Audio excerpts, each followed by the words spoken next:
We're in Accra, Ghana. She is one of the most famous designers in the region. Rose Glitz is her name and her company. A company that offers beading, beaded clothing and decoration services. Well, Rose Glitz is a creative unit, where all manner of creative ideas are born. We are into flower crafts, we produce flowers. We're using natural materials and some exotic materials. We train in how to make our own petals and form our own flowers, and then we arrange. That is one unit, and then on the other hand, we also do decorations, and we do beaded clothing, all handcrafted.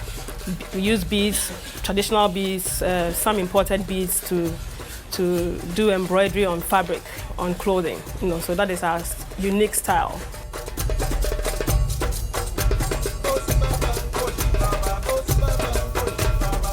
I started with my own clothes, talking about the clothing side. I started doing clothes for myself, and it came out to be different.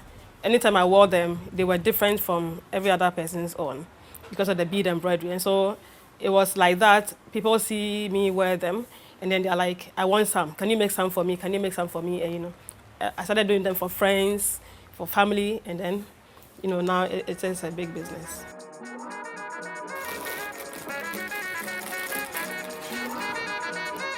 And that was how she started. But as many other entrepreneurs experience, the start of the business was not easy.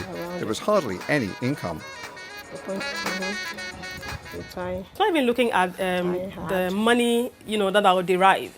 But I knew that if I should concentrate on the good thing that I was doing, and I was happy doing what I was doing, eventually it will yield. I wasn't very concerned about how much I was going to get from it. I was rather passionate about what I was doing. I was just enjoying what I was doing. And I knew that if it became a business, it would really work out. And it was thanks to the love for her work that she eventually succeeded. So is the passion very important? Passion, yeah. Passion is very important. I mean, without passion, you cannot tread a road where nobody is treading and hope to succeed.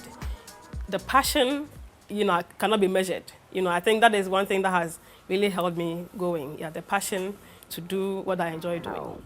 But everybody knows that the fashion business especially is very competitive. How does she deal with that? What makes her think that her business is better than her competitors? Of course, there is competition because we are all in the fashion industry, but I have quite a unique twist, where I use beads on the fabric. I have not particularly seen somebody really match up with what I'm doing as much as I'm doing it. People try to use beads on clothes, but on a less intense, scale. When it comes to defining a design with beads, yeah, I think that I do a more intense work with the beads on the clothes, So, and it kind of appears to be something that people think is a lazy job. People don't want to really go into it. And they're like, oh, it takes too much time to come up with one item, but with practice, you become more experienced, you get that speed, and then you're able to do it. So I enjoy what I'm doing. The passion is key, yeah, and, the value on my clothes gives me the satisfaction that I need, yeah. But I believe I'm quite different from the rest.